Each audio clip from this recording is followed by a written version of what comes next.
presentations from our four distinguished panelists, each of them an expert in particular aspects of risk and regulation in the financial market area. And my first job is to introduce them to you.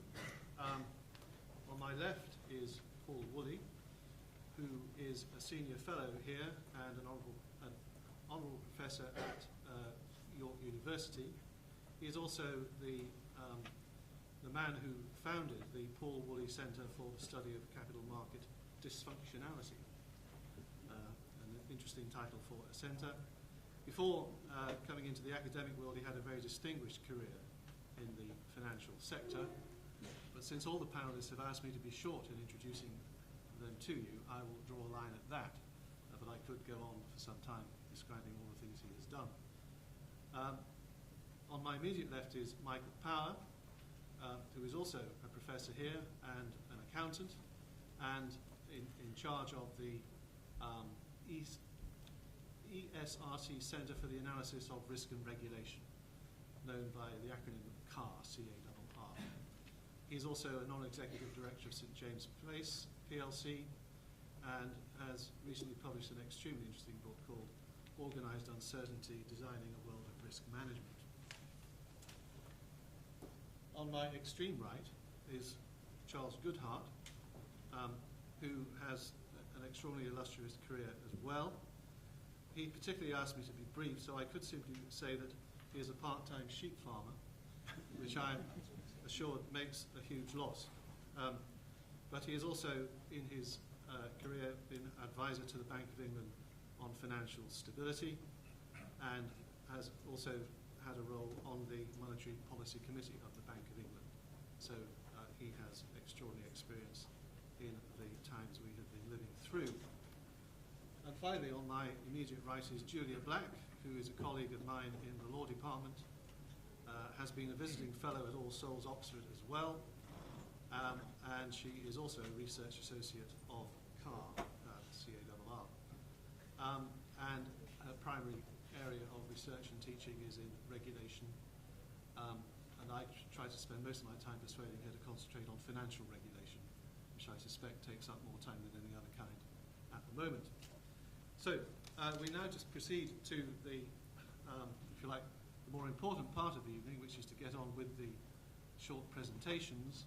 Following these presentations, there will then be lots of time for questions and answer and panel discussion, which is the essence of this evening.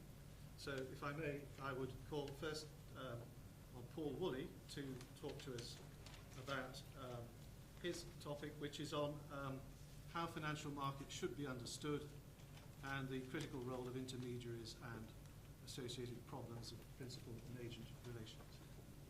Thank you very much. I didn't realise I'd given it that title, but I'm quite happy with it. The forum is addressing managing risk and behaviour in financial markets. For banks to manage risk and for policymakers to regulate the capital markets, both need an understanding of how capital markets function. Academic theory has singularly failed to provide that understanding. Financial economists have let us down and bear a large part of the responsibility for the present crisis. The still prevailing wisdom of academic finance is that capital markets are efficient, which means that prices of shares, bonds, etc. Reflect fundamental value and that they are always, if you like, correctly priced.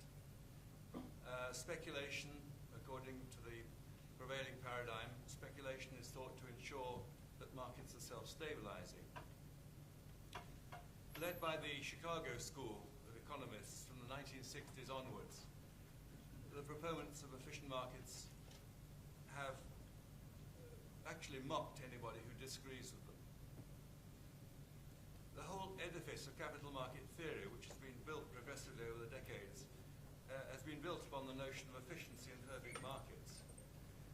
This extends not just to the pricing of assets, but also to, for example, the profits of the intermediaries in finance. It says that competition among banks and fund managers, for instance, and brokers will eliminate excess profits. Now, what are the consequences through the efficient market hypothesis? and this way of looking at the world? Well, it's meant that risks in finance have been misunderstood and underestimated by banks, by investors, by governments alike. Regulators have endorsed the principle of mark-to-market based on this presumption of efficiency. They've endorsed the principle of mark-to-market in everything from balance sheets to bank regulation. And policymakers like Greenspan, who was on this platform 18 months ago, believe bubbles either did not exist or could not be identified, and certainly needed no intervention. There's been not a single academic paper in 40 years asking why finance has grown so big, including the hundreds of trillions of dollars of derivatives, for example, in the last 10 years, the ballooning of the derivatives market, and the fact that the banks before the crash were accounting for 40% of corporate profits, so the aggregate corporate profits in the UK and the US for that matter as well. Nobody bothered to inquire why whether society was being well served by the finance sector. In other words, the efficient market hypothesis endorsed, the practitioners enjoyed, and governments encouraged the finance sector in its activities. By almost universal agreement, the efficient market hypothesis has been well and truly discredited by the booms, volatility and crises, culminating in the latest, frankly, catastrophe, in the sense that it's cost 10% off GDP in the West, plus a generation of higher taxes. So what happens now? Do governments put the finance sector back on its feet, tinker around with a bit more regulation, and then keep their fingers crossed?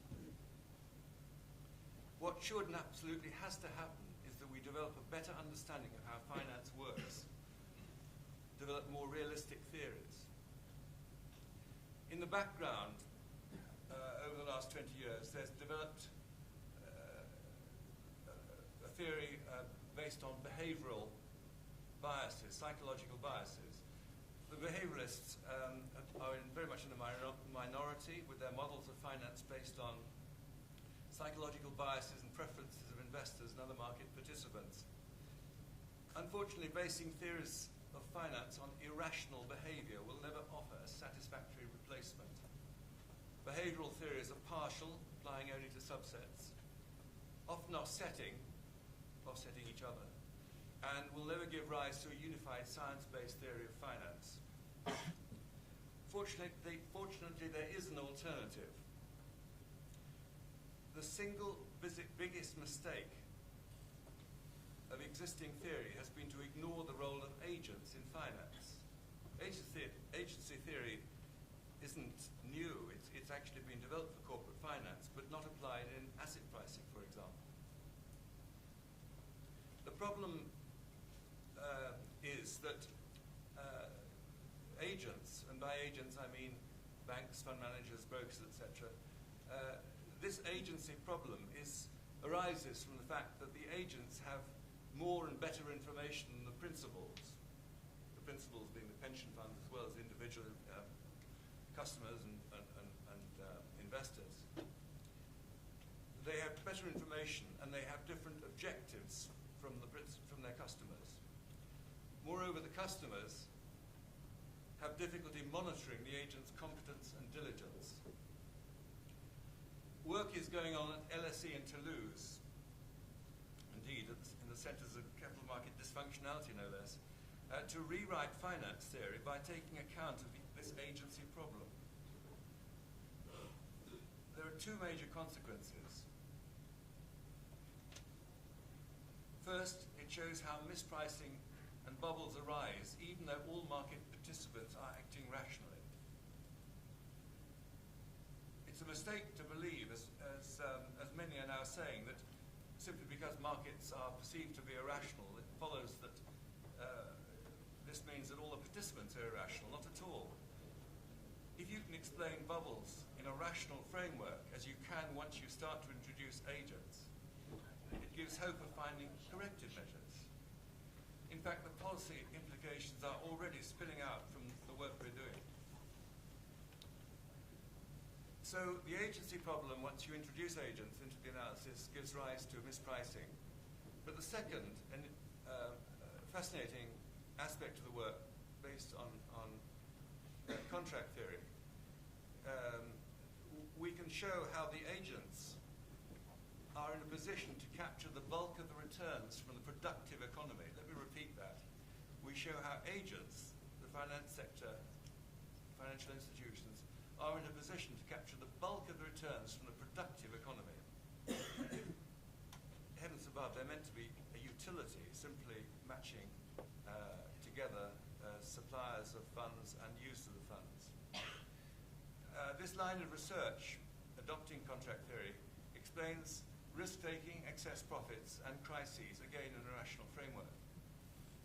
It significantly helps us to understand how finance has grown so big and so complex, and that its giant size is testimony to its dysfunctionality, not to its efficiency, as Chicago academics have claimed. Incorporating financial institutions into capital market theory, and indeed into macroeconomic models from which it's been absent, is the way forward. It permits economics to retain a formal scientific framework and bring greater power to policy analysis. Policy prescriptions include penalizing short-termism, penalizing momentum trading, reducing opacity, reducing moral hazard, caution about mark-to-market, caution about use of benchmarking to indices, caution about arguments for new instruments, new derivatives, which have automatically been ticked off as appropriate under the efficient market principle. A truly efficient market is quite stable, even rather boring. It certainly wouldn't attract all the graduates flocking to it. They can now use their talents, hopefully, in the future more constructively. Without a better understanding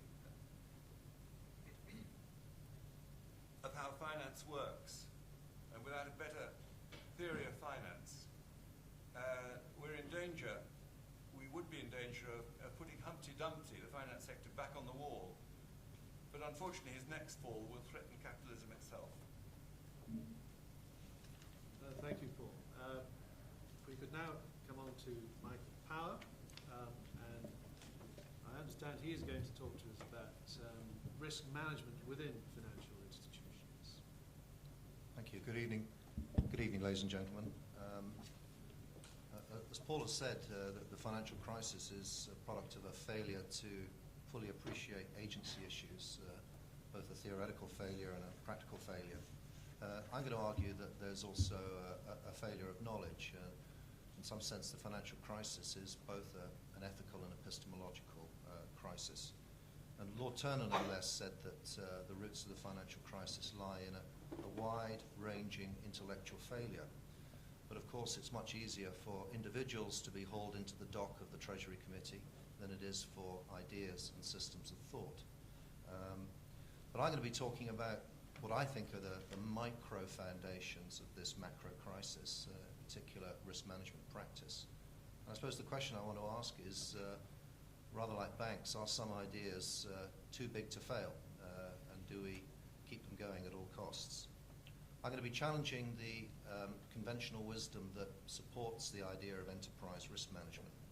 This is a slightly broader agenda than financial risk management within banks, but I think a broader canvas is needed for this discussion. And I think there are three main failings. There are probably others, but there are three main failings that I'm going to lay at the door of enterprise risk management. Firstly, there is the promotion of immaculate images of control, what some theorists, organizational theorists, have called the illusion of control. Risk management giving a rise to the illusions of control. Secondly, and probably very closely related to this issue, is the promotion of a massive investment in risk bureaucracies which seem not, in retrospect, to have been fit for purpose. Centralized compliance functions which have fed off rules and regulations and little else. And I think it's interesting that both HSBC and Standard Chartered have rather light central risk functions. And they also seem to be organizations which have escaped the worst of the crisis. So in my terms, this emphasis on audit trail and evidence and proof, which lies behind the production of this bureaucracy, is one of the consequences of a certain style of risk management.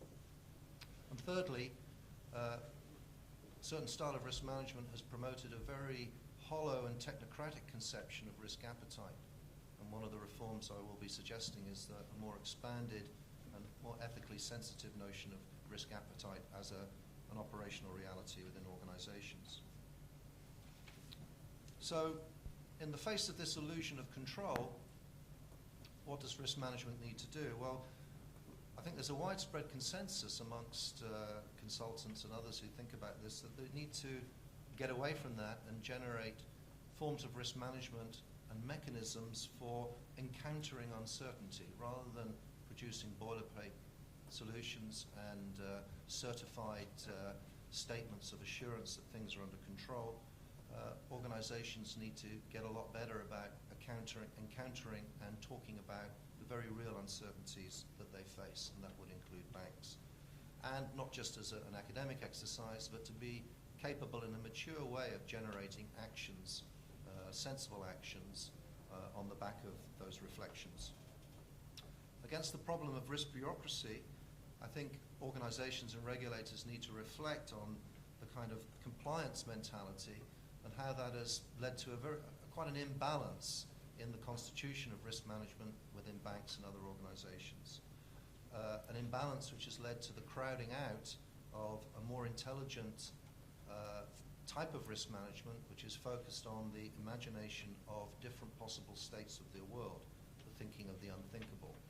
And it seems to me that while there is a great deal of technical discussion about the nature of stress testing, and the FSA is calling for increasing stress testing, I think there are still a lot of organizational and psychological barriers to that process.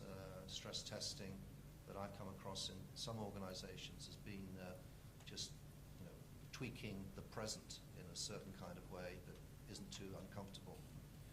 So I would see stress testing as much more than a technical exercise, but a way of inculcating a new set of values within the risk management function to do with the imagination of different futures.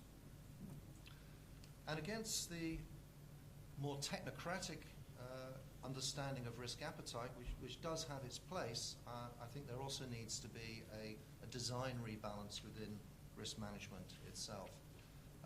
First of all, I think there's a need to, as Paul wants to rewrite finance theory, well, I'd quite like to rewrite a bit of organization theory in relation to risk management. There needs to be a recognition, an importation of organization theory insights that there are in organizations, such as banks, a plurality of risk appetites which have to be mediated. And that a risk management process needs to be explicit about this plurality and find mechanisms for talking and understanding the nature of conflict, which is not easily represented in traditional Excel spreadsheet risk map format. So the starting point for risk management is an effort to surface those undiscussable issues, which indeed happen to be coincide with remuneration issues for traders, which seem to have been undiscussable for many, many years. So making these sorts of conflictual issues manifest is an important dimension of reforming risk management. And at the level of detailed policy articulation, I would hope and expect risk appetite policies to be articulated in a much richer way than hitherto, not simply focused on target capital levels, although that of course is a very important issue, but drilling down into the organization and articulating very clearly an ethical framework for the kinds of things that this organization does and doesn't do, both operationally and ethically, and taking that down to a detailed level of granularity and making that a living organizational document. And that making the risk appetite statement a living document as a basis for conversation and challenge within organizations, rather than allowing pockets of experts to more or less remain unaccountable as long as they're making large trading profits. And as an actionable point, I would say one of the testing grounds for such a blueprint for a new conception of risk management and risk appetite would be in the area of new product development, which is typically an area where there is conflict between entrepreneurial logics to develop new products and control logics which are perhaps more cautious. And it's very easy for organizations to drift into new product areas. Organizational drift is the norm. And really a sort of fully articulated and living risk appetite process would at least provide some kind of constraint on those development processes without necessarily siding on the side of risk aversity. So we've had an unprecedented expansion in risk management thinking over the last 10 years in a whole series of areas: market, credit, operational risk. Prior to 2007, these things have been very thoroughly developed. But I submit to you that maybe all our risk managers were very, very busy doing easy things, and that perhaps if they'd been less busy and had a bit more leisure, they would think about the more difficult areas. Models, of course, continue to be useful. This is not an anti-model crusade. They're very, very important, and formalization techniques remain important. But the complexity of these models needs to be somehow matched with an oversight function, an oversight properties which can match that complexity and thereby reduce some of the agency asymmetry that Paul has referred to. And thirdly, I think quite a lot of our corporate governance discourse is extremely inward-looking and generates a form of risk management and other practices which look inwards at organizational process rather than, as they must importantly do, look outwards. And there are some signs that smart organizations are searching for interdependencies in their organizational environments as a way of countering some of the side effects of this corporate governance enterprise. So we've had a huge investment in various types of risk management, Basel II, Sarbanes-Oxley, but the benefit side of this cost-benefit, or the cost-benefit evaluation of these initiatives is very hard to see at the present time. And I think there's a lesson for regulators. I think they probably need to shift the balance of their interventions towards a much more interactive capacity with the institutions that they oversee. Now, that, of course, has implications for the kind of experts that they themselves employ. But I think that would have a better capacity to influence their own systemic risk agenda rather than, as I see it, a much more mechanical risk mitigation programs which have been articulated at the organizational level. So in conclusion, my normative recommendation would be there needs to be a kind of a new risk management style at the organizational level, for banks as well, in which there's a more active search for the kind of interdependencies which we've seen crystallize over the last 18 months or so. A much more outward-looking emphasis in risk management, less concerned with inward process, supply chain scanning, and those kinds of interdependencies would be an interesting place to start. And I think in that way, there is a possibility that there could be a much closer relationship and much more matching between risk management at the enterprise level and the agenda of macro prudential management itself. And it seems to me that is a gap that certainly needs to be closed. Thank you. Thanks very much, Mike. We now move on to our third speaker, Charles Goodhart. Charles has chosen a nice, safe, non-controversial subject. He's going to talk to us about corporate governance and remuneration in financial institutions. Well, actually, I changed my mind. I'm actually going, what I'm going to speak about this evening follows on really quite well from what Mike Powers just been talking about.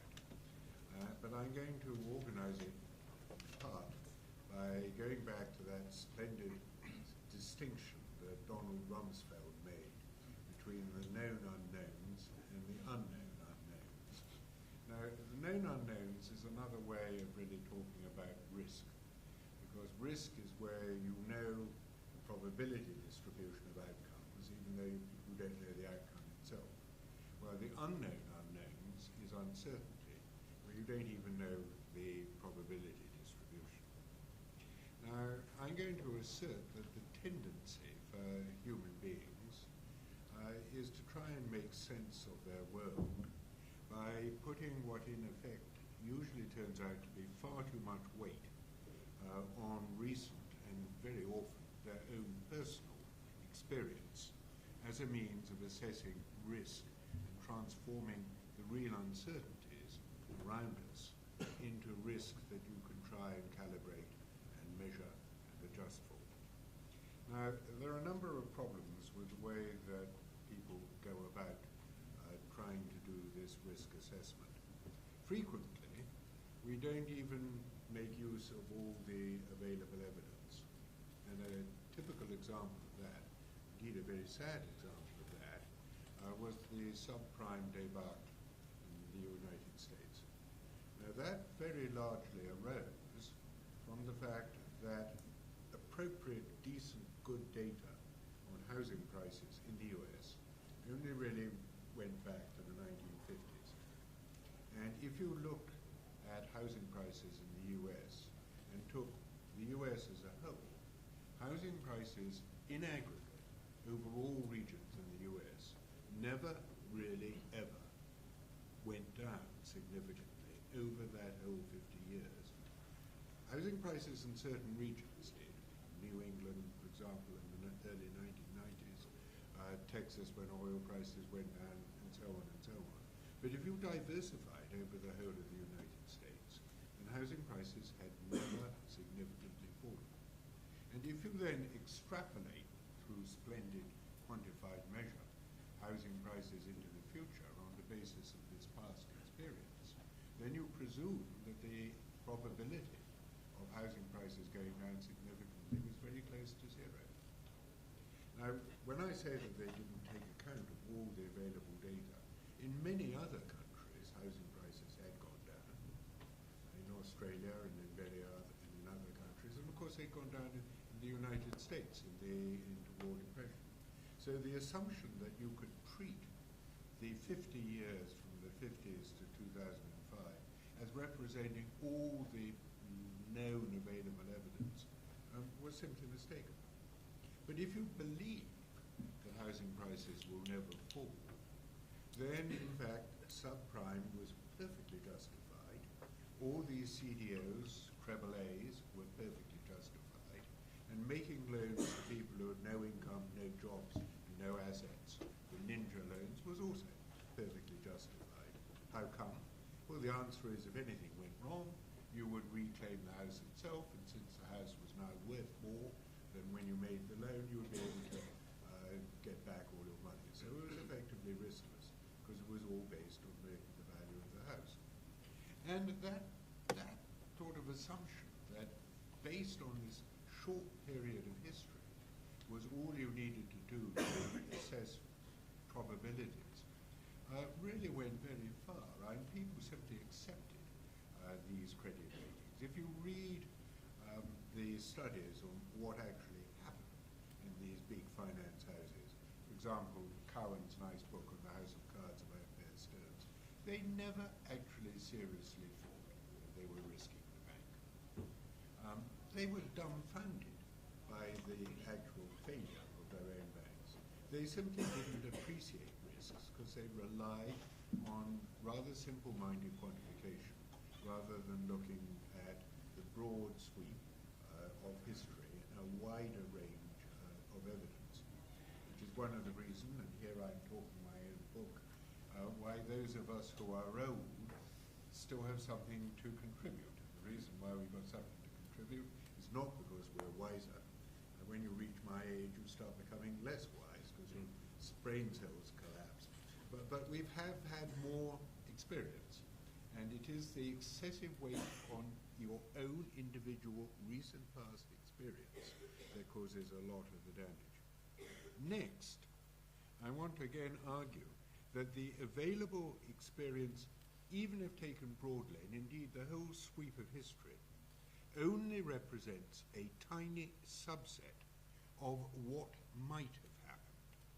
Just because we have only seen white swans doesn't mean to say that black swans are not possible.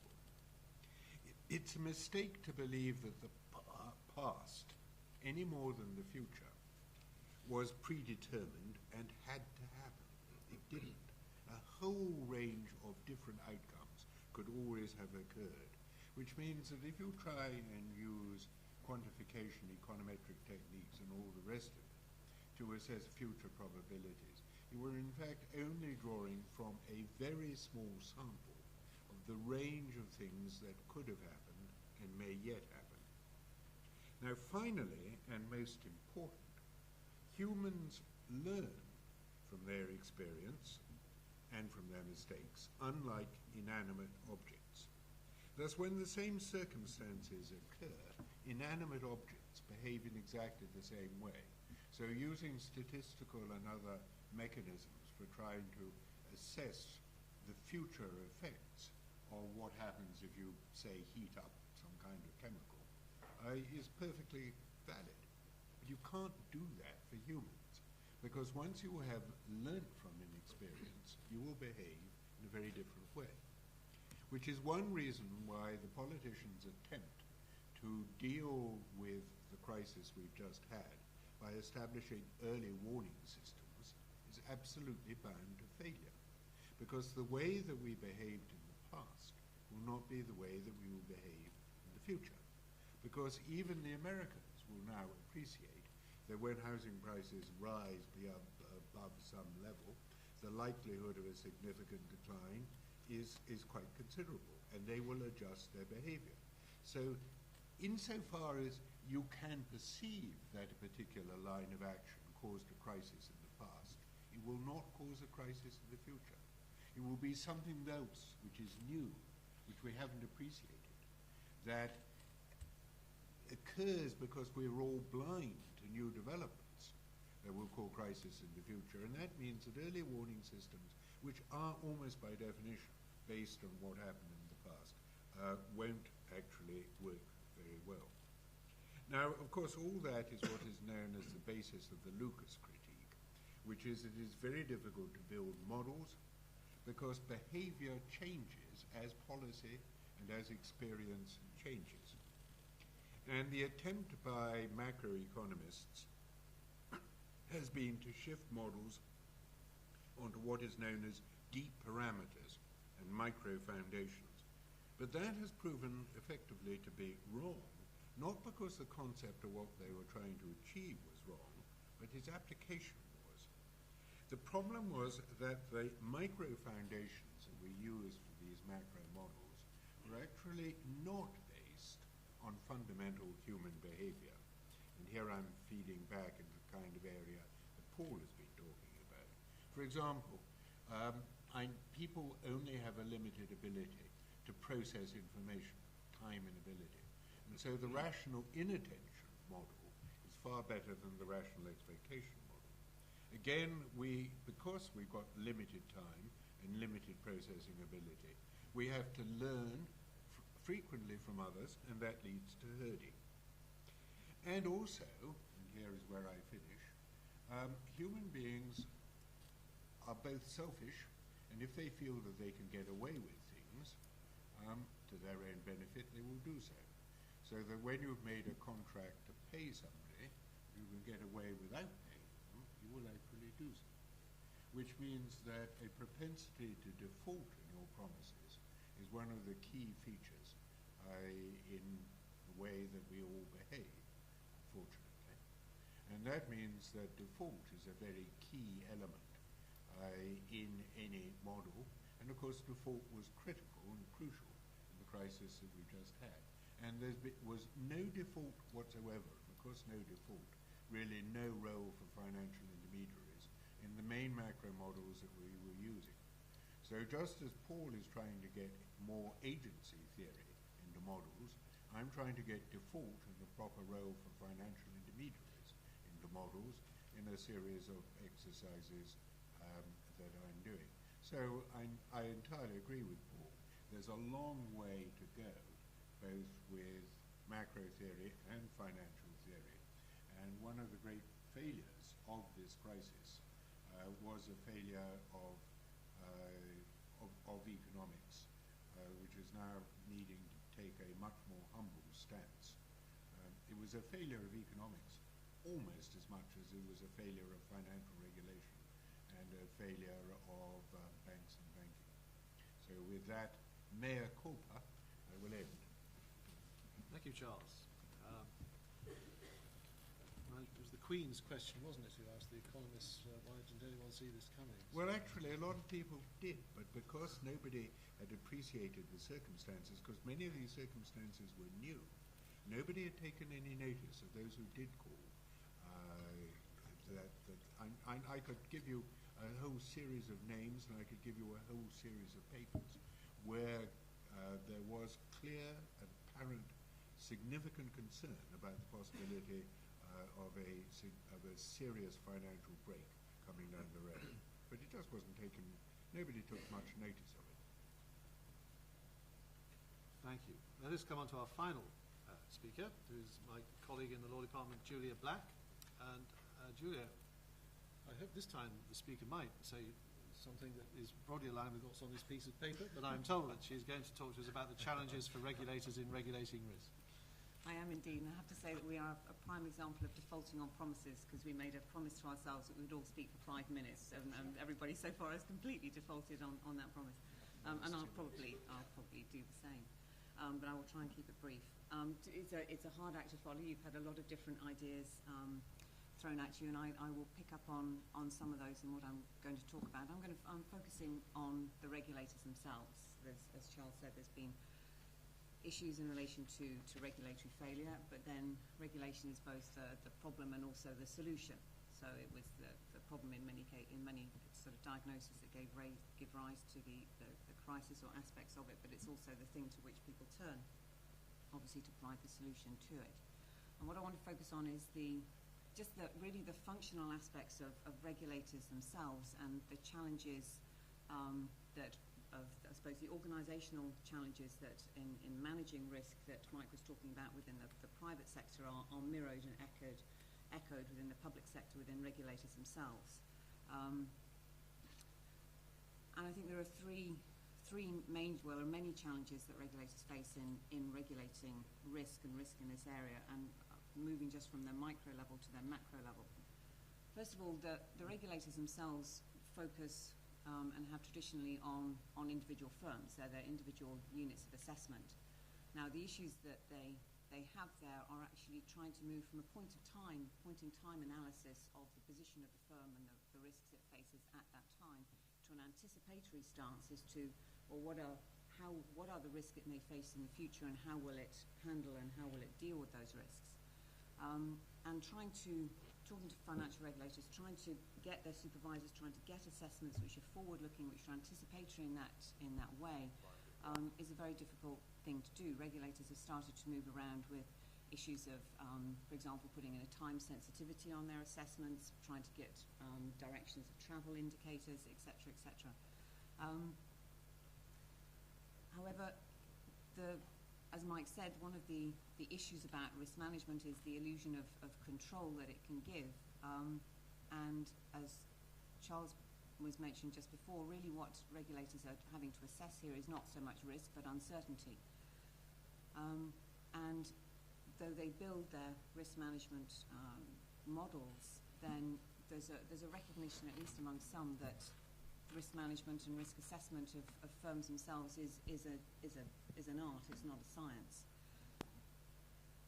Now, they can develop metrics, etc., but ultimately it comes down to judgment calls. Now, partly the way they try to make those judgments around uncertainty is the building of models. Now, I won't talk any more about the limits of models. We've heard enough about limits of models. But within the regulatory constructs themselves, not only within the construction of the markets, but within the construction of firms and the imagined futures, as it were, then you have you've seen significant sort of cognitive failures really in terms of the different types of futures which regulators were prepared to imagine that firms could face. The second issue facing regulators is the issue that their unit of assessment, which has been firms, has obviously missed the systematic problems and issues that you get arising from the fact that what they're really trying to manage is not so much individual firms, but is actually a system itself. Now, regulators have initially started off by looking at, from the inside, as it were, what could arise within the firm that might give rise to certain risks. There was then a gradual move for us to sort of focusing on outside-in impacts. Okay, what could be happening in the wider environment that could affect this firm? And then you had a closer look at macroprudential risks, setting up emerging risk committees, etc., etc. There's a nascent shift, but a recognition it needs to be a much more fundamental shift to the recognition of inside-out impacts, as it were. So, as Mike was talking about the need for risk management to look outside the firm, then there's a need, again, for financial regulators to really focus much more on those inside-out impacts. So what are the impacts of things that could happen within the firm that may then affect the system as a whole? Now, again, there's a certain amount of work, and I know I've heard Charles speak about this in different fora as to how you identify the critical aspects of a network that render some elements systemic at different points in time. But again, some of the limitations around that is that the financial system itself and the financial crisis exhibit some of the characteristics of what the sociologist Charles Perrow called normal accidents. In other words, you've got the interaction of multiple failures that aren't necessarily in direct operational sequence, and where there's a significant degree of incomprehensibility as to how the system operates. And trying to manage and understand where your failures are going to come from is really always, in a way, bound to fail. And so, again, a shift, which has been a predominant shift, which is on anticipation, I think needs to move to one much more on resilience and building resilient systems that can withstand failures, because failures are bound to arise from unexpected sources, has been said. But then finally, no matter how much sort of model building you do and scenario testing that you do, the fact remains that risks crowd us in from all sides. And one of the fundamental problems and challenges for regulators in managing risk is using risk as the legitimating boundary, as it were, for state intervention in society or in the financial system. If you say, well, how far can a regulator go in managing a financial system? Well, they should go so far as to manage risk. Well, risk itself is contestable,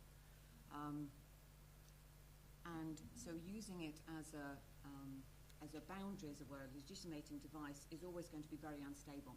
If you contrast that to a market failure analysis, what should regulators do? They should go in and they should correct markets and market failures. So you've got a much clearer sort of diagnosis, prescription, remedy formula that one can follow. If you're talking about risk, then the issue then becomes, well, how safe is safe enough, as we know, but more to the point, who should be deciding? And so at the moment we have a very strong shift that it should be regulators who should be deciding that. But I think what the crisis has shown is that regulators don't always have control over their own risk appetite, and that they need a political license with which to operate.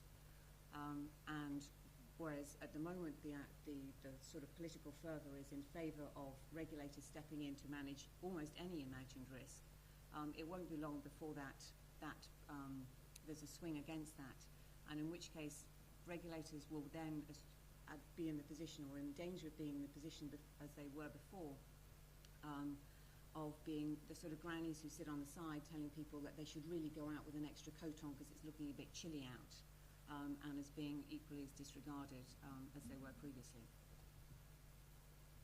I don't think I defaulted.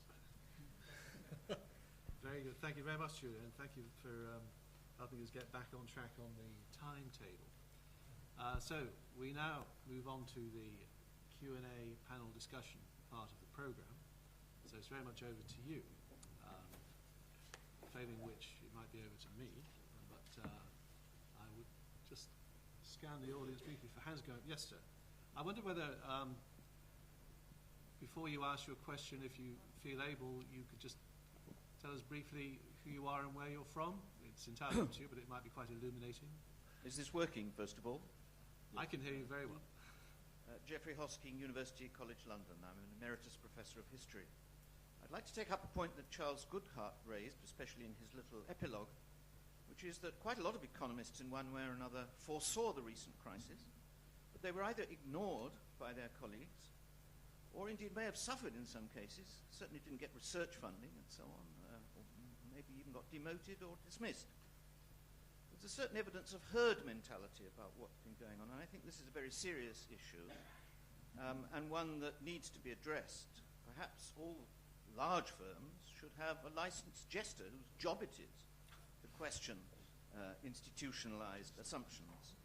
And in general, in Britain, it seems to me, the universities ought to be playing this role. But again, we're up against this problem that economists who apply for research funding are probably going to have to follow the accepted models. Otherwise, they won't get any research funding, and that means that in the long run, they won't be promoted and may well be eased out. So I think this is a very serious problem, how we institutionalize dissent within the world of economics and firms. Any comments from the panel on observation? I think it's a real and rather difficult problem because there is a inevitable tendency for there to be a consensus, and people tend to herd around that, and it's quite difficult to establish sufficient diversity of views.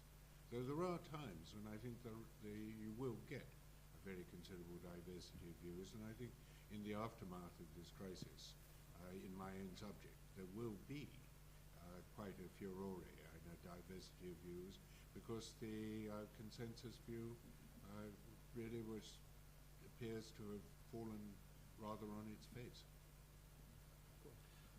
Yes, very important issue. A couple of observations to back up the speaker's comments. The Journal of Finance, the premier academic finance journal, was known a few years ago to have turned down one paper, a good paper by quite a good economist, turned down on the grounds that finance has nothing to say about social utility. Second comment, there's, I think, quite a lot of deference to elders and sometimes dead professors, even in the States, that I think probably in Europe isn't quite so oppressive.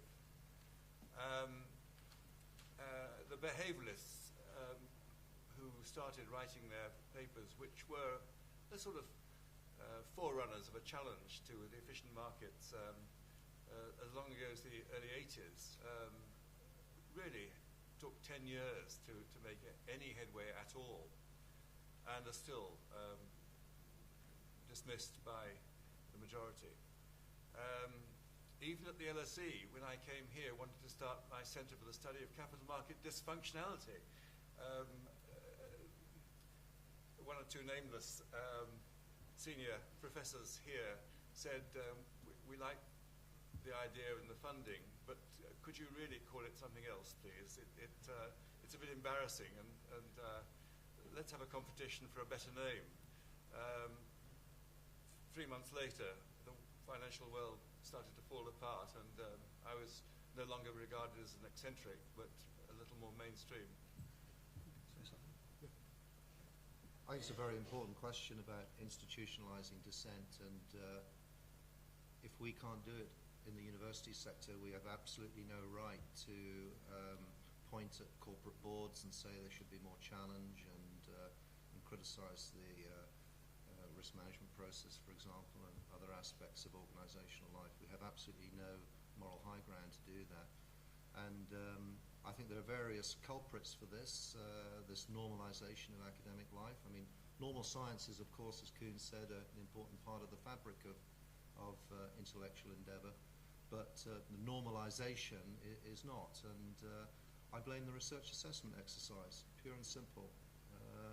And the processes we now have for ranking journals, which are become, as you might guess, self-reinforcing, and therefore have a certain kind of way of deinstitutionalising dissent. It's true to say that some of the most interesting ideas in all fields of inquiry have been published on the edges. We should do well to remember that.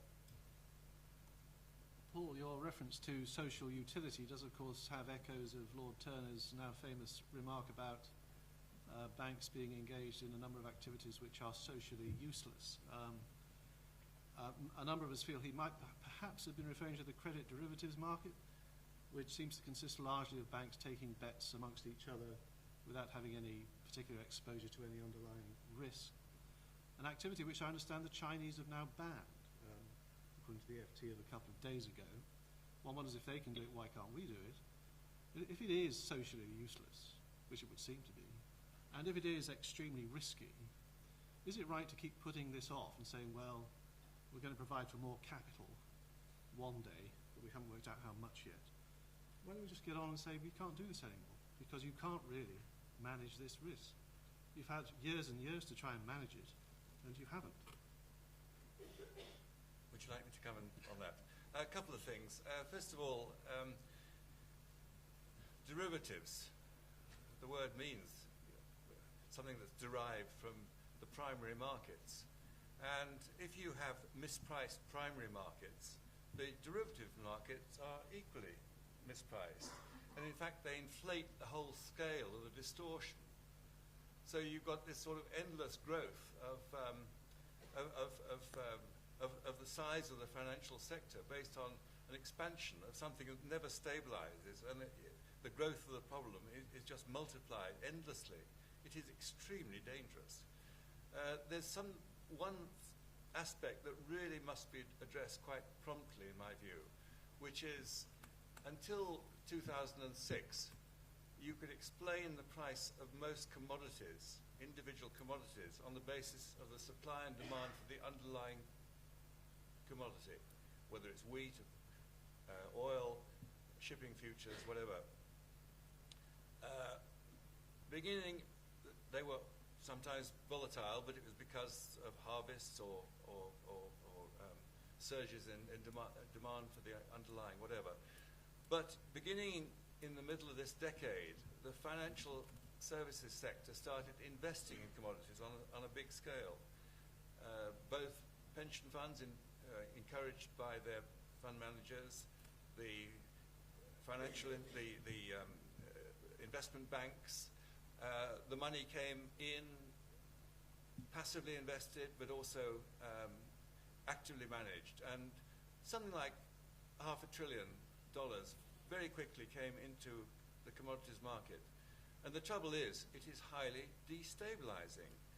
And the damage it does to monetary policy, which is based on indicators of inflation, which are directly impacted by commodity prices, that is actually the most dangerous aspect in my view. And I do actually think that it's unethical for pension funds to allow their investments to be put, for example, into commodity, even passive investing.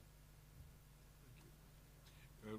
Perhaps let me say a word on behalf of derivatives. Where people have a direct interest, I think derivatives are both essential and useful. And take the credit default swap. There are a lot of banks which are fairly local. And because they're fairly local, they originate and hold loans on their books which are concentrated on sort of a rather narrow sort of set of assets. For example, I was quite heavily involved with Hong Kong, and most of the Hong Kong banks, other than the really big ones, their portfolios were stuffed full with Hong Kong housing and Hong Kong property of various kinds. Now, insofar as you sell credit default swaps, you are actually diversifying out of your narrow base And you can then buy credit default swaps from other areas, so you can diversify and protect and improve your position. So I think that a derivative structure where you have a direct interest is thoroughly and entirely desirable.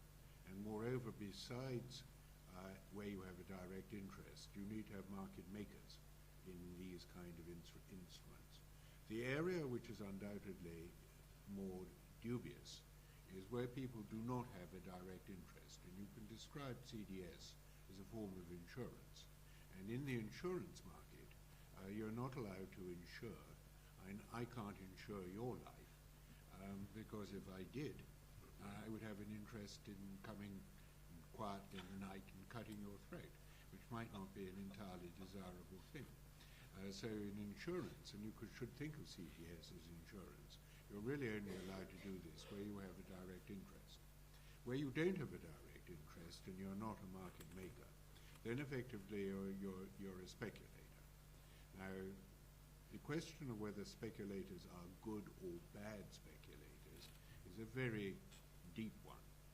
The good speculators are those who exerted effort to try and find out more information and therefore use their information to drive prices closer to what should be a fundamental equilibrium. Frequently it's not, for the kind of reasons that Paul said, but nevertheless there ought to be people out there trying to work out what prices ought to be. And if you don't have those people, then you're likely to find the prices may be even further from your equilibrium and more volatile than otherwise. Nevertheless, there are a whole series of bad speculators who will probably do momentum trading, who think they're basing their activities on information, but actually are basing their activities much more on simply what everybody else is doing, the kind of herding that we've been talking about. And these people certainly can and do drive prices a long way from, at times, from what might be fundamental. Though my own view is that actually what kills you when you get a real crisis is not speculation, it's hedging. People suddenly realize that they're exposed to a whole series of risks that they hadn't appreciated, and then they all get out simultaneously. And that really does bring about huge cracks in the markets. And it's very, very difficult to distinguish between a speculator and a hedger. There undoubtedly are bad speculators, and there are speculators who drive things too far, but it's not as black and white as quite often the more popular sort of appeals suggest. I think I saw a hand a minute or two ago. Yes?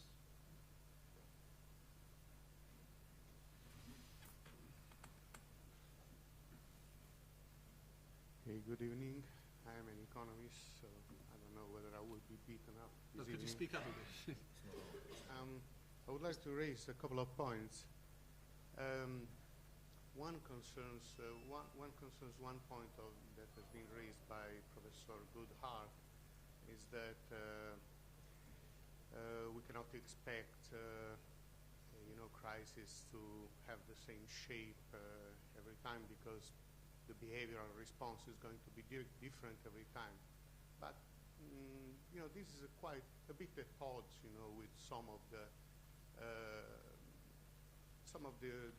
consensus that have emerged recently. That is that more or less, the financial crisis, at least the one involving the banking sector, follow a certain patterns. If there is a theory that has revived, has experienced astonishing revival, is the Minsky theory of crisis. That is a fairly good description that fits quite a lot of crises within last centuries and these. So in what sense the behavioral response is different? It seems that here the bubbles and then the crisis really reflect something deep, and the behavioral response seems to be consistently the same over centuries.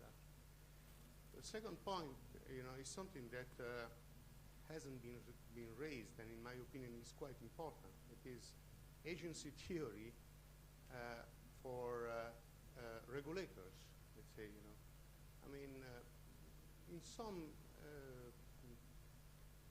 some moments, you know, when the bubble was actually building, you know, the multiple bubbles were actually building, one could get the clear sensation that, you know, so-called independent regulators actually, you know, made all possible effort to get the party going. Although, you know, I'm not saying that there was an evidence of bubbles, because as we listened, you know, there were some papers, you know, around, and many people were convinced, you know, that there was something wrong. But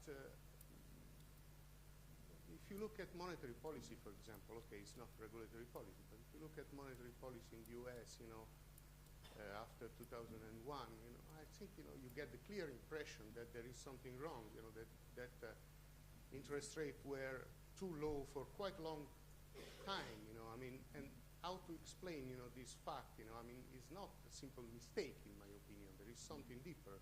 I would like to have an opinion on this.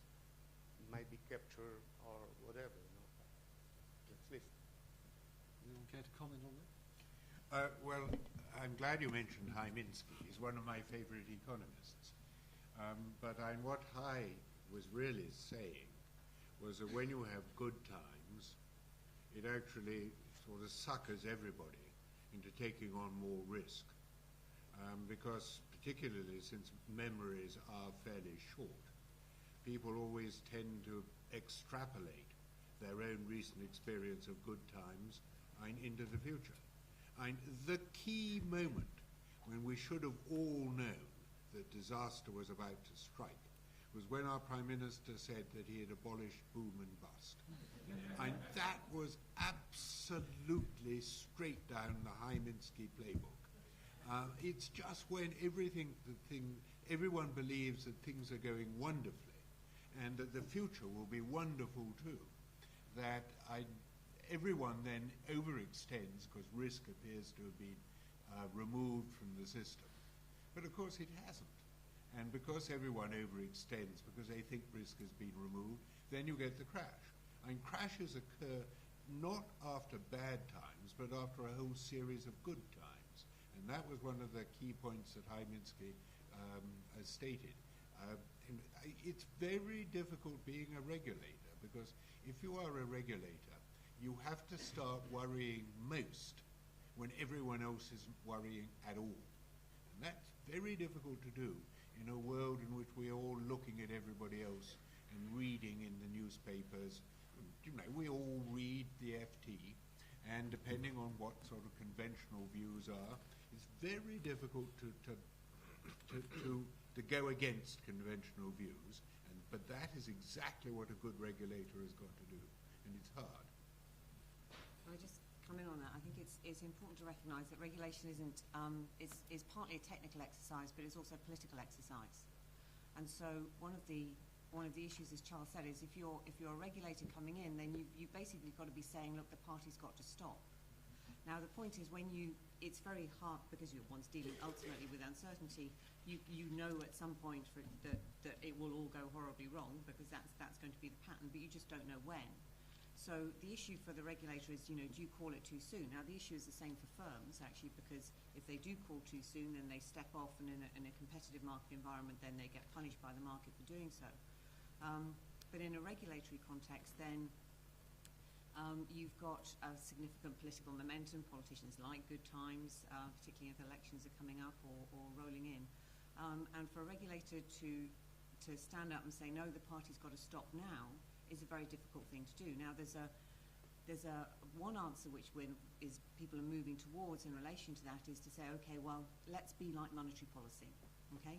So let's sort of constrain discretion, so we try and depoliticize the decision of when to stop by developing metrics for assessing bubbles, etc., etc. Now, I'm not an economist, and I would have no grounds on which to say whether any of that can be done. I just know that it seems to be very difficult from what it is that I've read about. But I have a fear actually about the retreat to metrics, as it were, as a way of trying to depoliticise, or rather hide the politicisation of regulation in this way, for two reasons. One, because the Goodhart's law, once you actually start using a metric for for a reason other than for a unit of measurement, then behaviour around it shifts. So it fails to be robust anymore.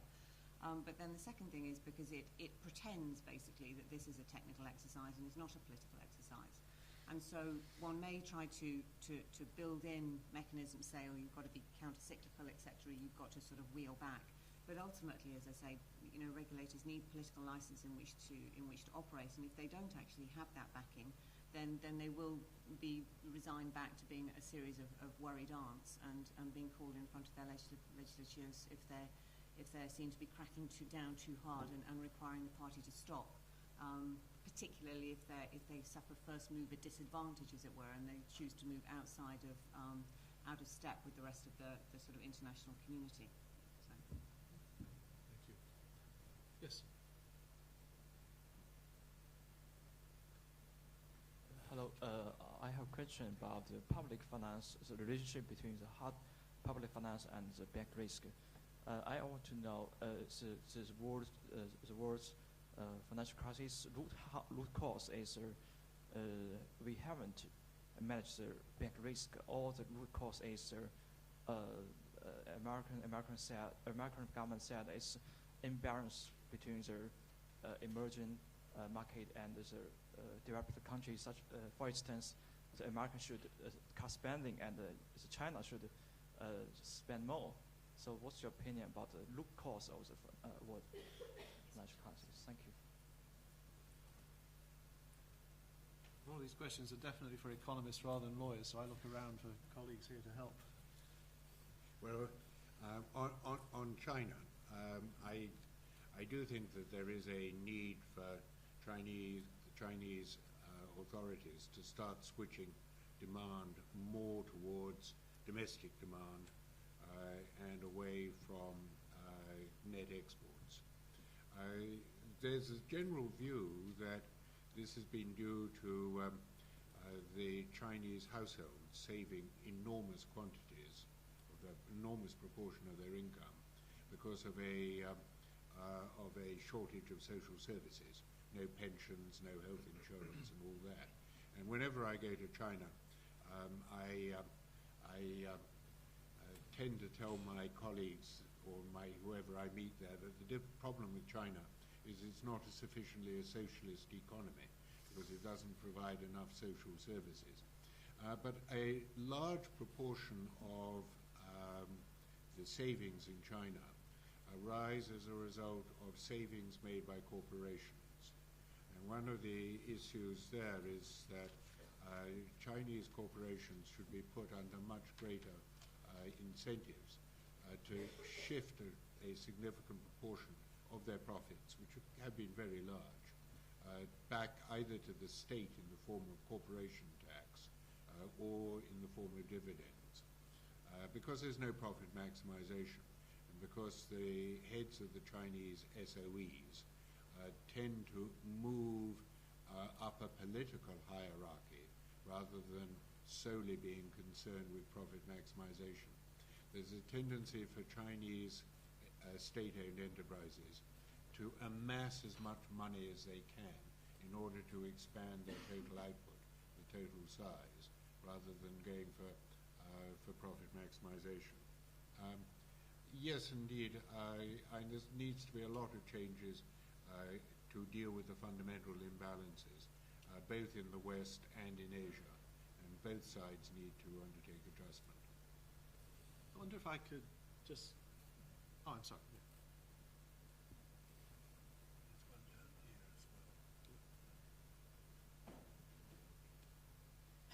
Thank you. Mike referred to a knowledge crisis in his presentation. I'd like to ask for the panelists' views on the future role of education in responding to this knowledge crisis. When I reflect over 10 years ago, Martin Taylor standing on the stage here as an executive in banking with a background in supermarket retail, manufacturing, which was thought to bestow insight into organisational management and supply chain. In the recent sort of aftermath of the credit crunch, such figures were criticised for not being professional bankers. Professional bankers, however, with backgrounds in hard reference disciplines of economics, finance, and mathematics were criticised for miseducation. There are many figures here tonight from the financial services. Where should they send their people to be educated? What should they study? And how are they to focus the minds of their people on the level of connectivity that we're discussing tonight? I think that was very much for you, Michael, but others may want to comment. Well, just very quickly, come and do my course, AC 412. Everything you want to know. I think they should study law myself, but others may have other views. Well, just one individual. I mean, Adair Turner is, I think, a historian. He's certainly not an economist, but he comes at the issues with a highly a razor-sharp intellect, and in a way, it's almost, in my own experience, actually, the people who understood about the dysfunctionality arguments tended not to be economists. They tended to be rather bright physicists or in other disciplines. One thing that the study of law should teach you is that relying on assumptions which are obviously wrong is a waste of time. This seems to have escaped the Wall Street community, it would seem. Questions, I think, yeah. I have a question for Charles on modifying remuneration structures, but via the lawyers. Sorry, my name is Crispin Southgate, Institutional Investment Advisors is the name of my company, and that's what we do. If you look at the case of Queen's Moat, which had a relatively simple balance sheet of hotels in Germany on one side and German debt, German Deutschmark debt on the other, and that all, to put it bluntly, went rather pear-shaped. They had to pay back, in a sterling business, the German Deutschmark debt, but the hotels in Germany weren't worth quite as much as, if you like, the mark-to-market gave them the impression they were when they paid a dividend. And under English law, as it was at the time, if you paid a dividend out of profits that weren't realised and you didn't anticipate some of the losses that might occur, but you did anticipate some of the profits, you could be pulled up in front of a court and asked personally to pay it back. Do you think that if the lawyers got together with some of Charles's financial markets group economists and started looking at better tests for judging what is truly realised profit in large institutions that balloon their balance sheets, number one, and number two, said that anybody with performance-related remuneration is a participator of an equity character, and therefore a bonus is like a dividend and shouldn't be paid except out of distributable realised profits, that you would do two things. You would reduce the volume that could come out of the barrel, and secondly, you would therefore possibly modify the behaviour who enjoy drinking it if it comes out of the tap, and therefore putting all sorts of stuff in to give the impression that there's great beer there for all who are currently employed to enjoy, and with no prospect of having to pay it back. Well, I do like a technical question. Yes, I think lawyers actually do have rather more to offer in this area than they're given credit for. One thing that lawyers do, of course, quite regularly and very irritatingly is ask very difficult and awkward questions. Worse than that, they often stand there until they've got a proper answer to them. I will sort of demonstrate my skill at this by failing to answer your question properly. But it does seem to me quite striking how little commentary one has on the role of internal lawyers within the banks, the role of the general counsel, who is responsible for the due diligence exercises, on which the Walker Review has a lot to say, but has nothing at all to say about the role of the general counsel. Very strange. Why do we see so few lawyers as NEDs on the boards of banks? Could it be because they ask awkward questions? I do wonder sometimes. Lawyers could also perhaps have more to say on the changes that we've had in the law in this country that have actually stimulated some of the things that now concern us. We worry about banks behaving like casinos. It was only 20 years ago we changed the law to allow them to indulge in transactions that hitherto would have been unenforceable because they infringed the Gaming Acts. and now they behave like casinos. Well, are we surprised? Why should we be surprised? We would have said, go out and indulge in gaming transactions. That's what they did. We relaxed our financial assistance. So now, after the private equity boom, we have a large number of companies that are extremely heavily indebted. We haven't yet seen the outcome of the consequences of that. So there's quite a lot that lawyers could be saying on this, but you won't get lawyers in private practice to stand up and criticize banks. It won't happen. Which leaves it to people like me, I suppose. Sometimes I feel a bit lonely. But I think there is room for a greater legal contribution. I'll leave it at that. I should come in as well as a lawyer here. I think you're right in the sense of the way in which the remuneration debate is constructed. It could be constructed very differently. You could, I've read suggestions that you have removed limited liability in relation to certain equity owning, senior management, etc. And there's issues, as you say, around the dividend payment and parallels to be drawn between when you're allowed to pay dividend payments and when you're allowed to pay bonuses. There are legal issues then also around the payback of not just the deferral of bonuses, but the payback over certain times, and how you can construct contracts, which you can, because you can construct contracts almost any way you want, really, within certain parameters, as you know, to allow for payback. So I think there's certain amount of sort of technical work that can be done there, but I think there are other broader issues which come in partly as to the nature of the role of law itself within this. I think it's fantastic, actually, that the credit derivatives market is based, in legal terms, on the opinion of one QC, who declared that the credit derivatives are not actually insurable insurance contracts because of the lack of insurable interest, and they pay out not only they don't pay out only in case of provable loss.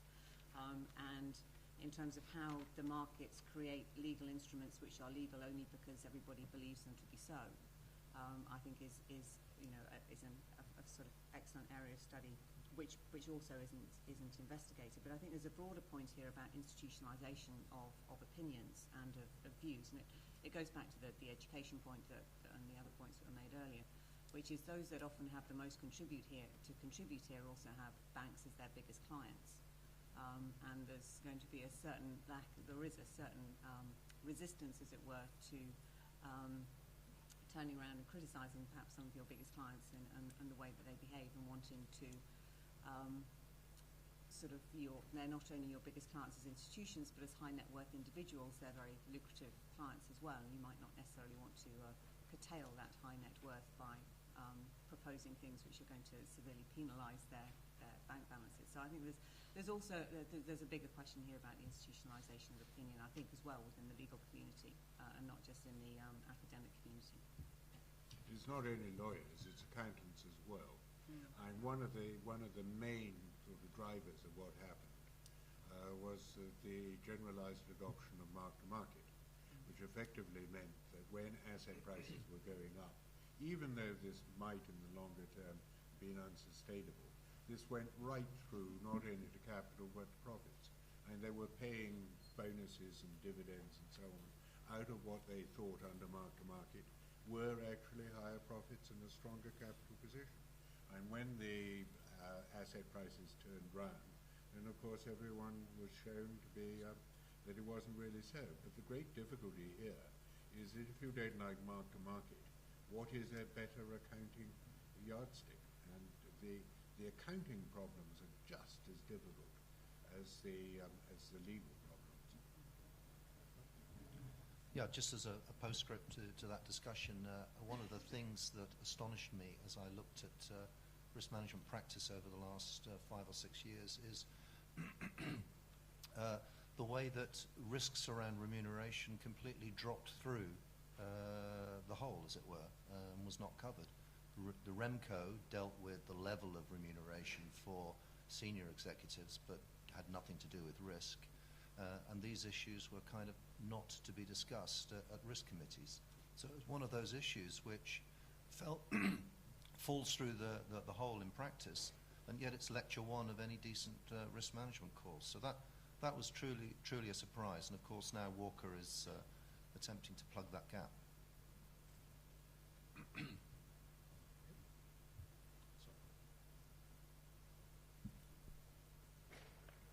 Hello. My name is Laura. I work for the Chartered Institute of Housing, which is the representative body of the housing professionals.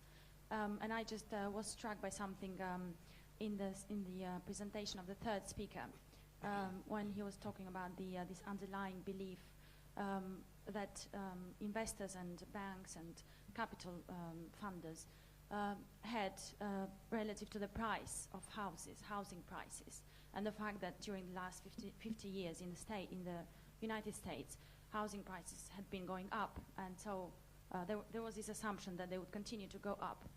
But then you mentioned that, and if there was any problem, what we have is still the house that has a value. But it seems to me that it's a very, very basic error, because if something goes wrong, what is the thing that can go wrong other than the price going down? And if the price goes down, then the value of that house reduces. So what you have, what you're left with is a less value. So I think in the behaviors and in the reasonment of the investors, something was missing, or I don't know. It's a comment more than a question. Thank you. There's a question here, and we may comment on both at the same time if that works. Yes. Thank you. Stephen Butt. I'm an investment manager with Silchester International, and I really wanted to make an observation, because I think that there will be many theories put forward, and I think we're making the whole thing far too complex. There still seems to be a residual belief that one can actually expect people within the banks to regulate themselves. And that is directly contrary, for example, to the agency theory that was talked about earlier.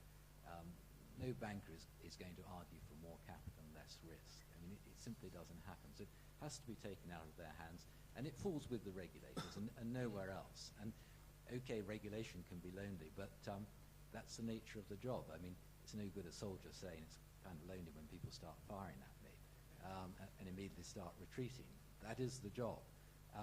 And the key to it, and I think only one person's really alluded to it, and almost apologetically, is capital, because that is largely impersonal. If people want to put more risk on their balance sheet, they have to put up more capital. And of course, the ratios have been too low. If they want to have derivatives, which have been described as even more risky, then they have to put up even more capital. And that's the best way of providing buffers so that third parties don't get hurt, the state doesn't have to bail them out, the equity shareholders will have to do so, and to introduce more confidence in the system. It also has other benefits. For example, we talk about remuneration. But remuneration can only be paid after capital has been serviced.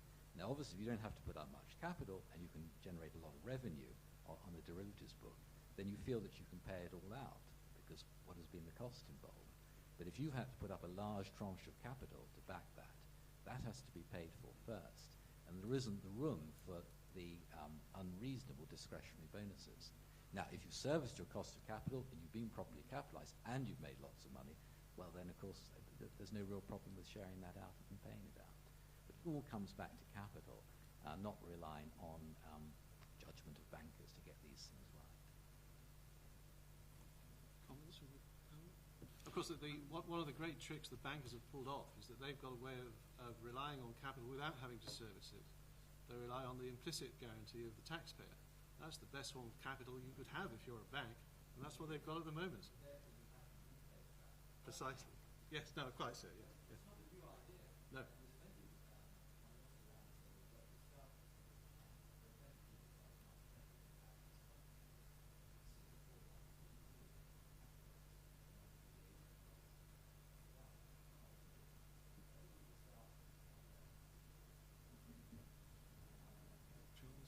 Well, I agree with you about more capital and relating capital to systemic risk in a more efficient way than we have. But you were saying that regulators like soldiers are there to be shot at. Soldiers at least get medals and the thanks of a grateful nation. I used to tell my graduate class on monetary policy, whatever you do, don't become a regulator, because it's badly paid, if you succeed and there are no crises, nobody thanks you because they don't notice you. And if you fail and there are crises, you get absolutely pilloried all over the place. And it's a dreadful job. It's underpaid, there are no thanks. And when you've actually done something rather splendid and managed to avoid some dreadful crisis, usually, for confidential reasons, you can't say anything about it. And nobody actually knows that you've done a good job. Do.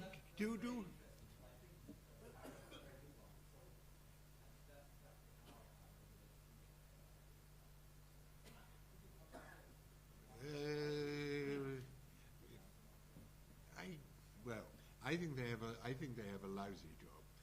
And if regulators got paid on anything like the same scale as bankers, if our top regulator got, shall we say, £5 million a year and a bonus if there wasn't another real crash, you'd probably get a lot more and a lot better regulators. In the regulatory system, we need to pay our bankers fewer bonuses and our regulators more bonuses. I think NED should be paid on the basis of bonuses. So, yes. My name's Elizabeth Jones. I'm a taxpayer and the owner of a very shrunk pension fund. And I just wondered if any of us get out, to supplement this evening, whether you would recommend Enron or the Power of Yes, bearing in mind that the Power of Yes is in subsidised theatre and Enron is coming into the West End and you'll have to pay market rates. I would recommend you go and see Warhorse, which is better than any of them, I think. But any views on the theatre? Actually, I've only seen the Power of Yes. I've not seen the other one, which they do say is better. Yes. I actually know very little about economics. My background is in film and technology, so please forgive a naive question. But it seems to me that the background context to all of this is the job of risk management is going to become more difficult because there are more risk takers in society. At a fundamental level, we're geared to now center our lives around monetary wealth. This is how we define status. And you either do make it into the echelons of what's termed success or you don't. That encourages risk-taking and short-termism. Your life is not worth living unless you have reached that level of attainment. Certainly bankers seem to think that way. All the way down to the bottom of society, 50 Cent's album, Get Rich or Die Trying. This is what children are brought up on. So we can expect more risk endemically in the culture. That's not an economic point, but it did seem that the two comments made, which make an awful lot of sense, are about the point at which remuneration crystallizes, so that you're encouraged to take a longer-term view, and also you value the status not of the money you've made, but of the general progress of the institution, and in a greater sense, the market and the country in which you exist. Restoring that can only be done by essentially attaching the risk and the reward together to the same person. In the same time, when you've really achieved something. You haven't achieved, I got out of this place, it went down, but I got out. You've achieved really in the way which humans are meant to, as a group, altruistically together. So I would like to hear I think these very good ideas about when dividends are paid and so on, what ideas you might have about the way in which that remuneration can be attached to actual profits crystallizing and accruing. Thank you.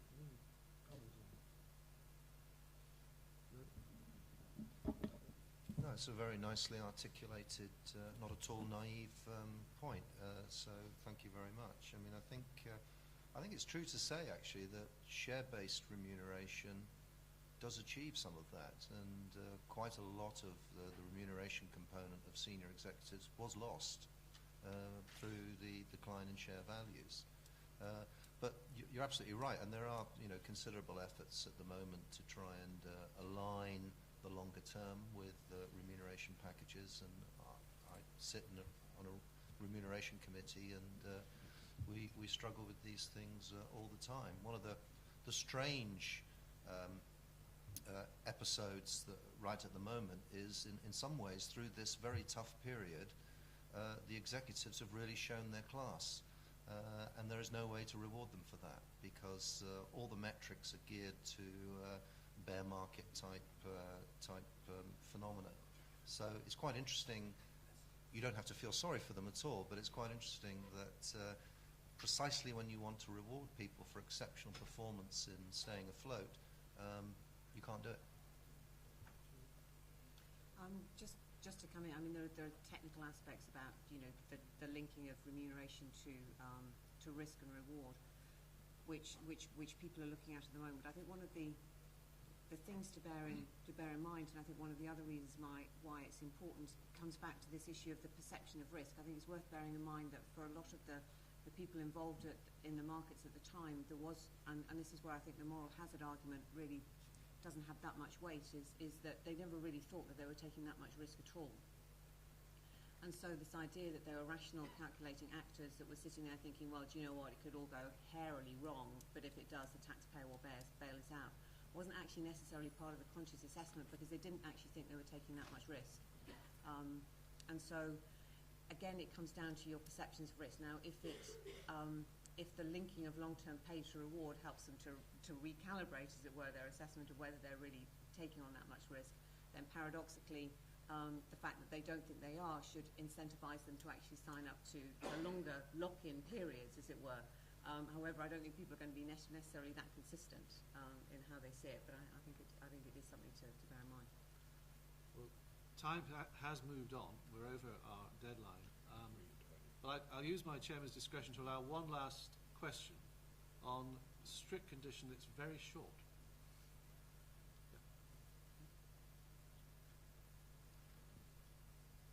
Hi, my name is Philip, and rather appropriately after Professor Goodhart's last comment, I work at the Bank of England.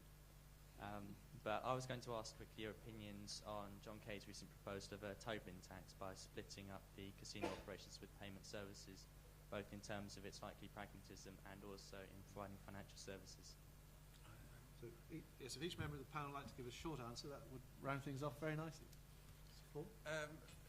Anything that throws a bit of grit into the system and damps down the amount of trading would be a good thing. And you could start, I think, rather than the Tobin tax, with simply bringing back the idea that was around 20 years ago of removing tax exemption from pension funds deemed to be trading rather than investing. Good. Not on this question. It won't happen, and in my view it shouldn't happen. The idea of putting on a tax in order to make markets less efficient is, I think, rather weird. And what would actually occur would be that it would mean that the market maker function would be too expensive to undertake. So you would get much higher bid-ask spreads and a great deal of additional volatility, which wouldn't actually put off the speculator at all, because the speculator is concerned about larger movements in price. It would just make financial transactions for everybody a great deal more expensive. But I do appreciate that there is a desire by NGOs and others for a nice source of additional funding, and I've got one. And my source of additional funding is to effectively put a very small tax charge on every addressee, on every email. It would cut out spam immediately. It would mean that, which is socially useless, totally. And it would mean that people would actually have to think about the number of people who actually need to get all this information. There's far too much socially useless use of the ether for the web. So let's tax email addressees and not tax financial markets. A lot of people would drink to that. Julia? No. Paul? No. Mike? Yes? Yep. Can I make a final point? I mean, it's not really an answer to that question, but Julia mentioned the work of Charles Perrow and the normal accident theory, which is when a system becomes incomprehensible. And in some of his latest work, which is really a response to the phenomenon of Hurricane Katrina, he's advocating the deconcentration of assets in a particular setting. And it seems to me that that is an argument that might apply in the solution set for this financial crisis. It's been toyed with and I think is not going to fly and be rejected. And I think it's a pity that that argument doesn't have more legs, that rather than investing more in risk management and increased capital rules, we could just restructure the environment. Julia.